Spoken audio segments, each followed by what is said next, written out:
ദേ ഈ കാണുന്നതാണ് ഞങ്ങളെ ഗവൺമെന്റ് കോളേജ് നിലമ്പൂർ. ഒന്നും കാണില്ലല്ലേ? ഞങ്ങളൊന്നും കണ്ടിട്ടില്ല. പക്ഷെ ഞങ്ങൾ അവിടെയാണ് പഠിക്കുന്നത്. കോളേജ് വരും പറഞ്ഞ ഒരു 10-400 അവിടെ ഇരിക്കുന്നുണ്ട്. ഞങ്ങൾക്കൊക്കെ എന്ത് സുഖേനെന്നറിയോ? പലചരക്ക് പീടിക ഏതാ ക്ലാസ് ഏതാ തിരിച്ചറിയാൻ പറ്റാത്തൊരു കാലം. പലർക്കും അങ്ങനെയാണെങ്കിൽ തൊട്ടപ്പുറത്ത് കട, മുടി താടി പഠിക്കാനാണെങ്കിൽ തൊട്ട് താഴെ കട. നമ്മളെ കുഞ്ഞാക്ക ലാസ്റ്റ് പാസ്സാക്കിയിട്ട് പോയ കോളേജാണ് ഈ കോളേജ്. കഴിഞ്ഞ 9 വർഷമായിട്ട് ഇവിടുത്തെ MLA ഭരണകക്ഷി സർക്കാരിനോ ഇവിടെ വേണ്ടിയിട്ട് ഒരു തേങ്ങയും ചെയ്യാൻ പറ്റിയിട്ടില്ല.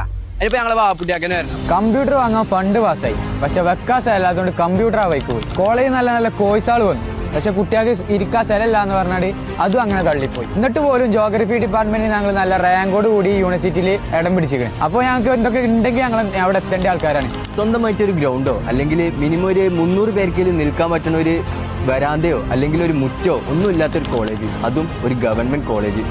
ഒരു ഗ്രൗണ്ട് PT ഭാഷ ഇല്ലാതെ ഞങ്ങൾ ക്രിക്കറ്റിൽ ക്വാർട്ടർ വരെ എത്തി. ഒരു ഗ്രൗണ്ട് നല്ലൊരു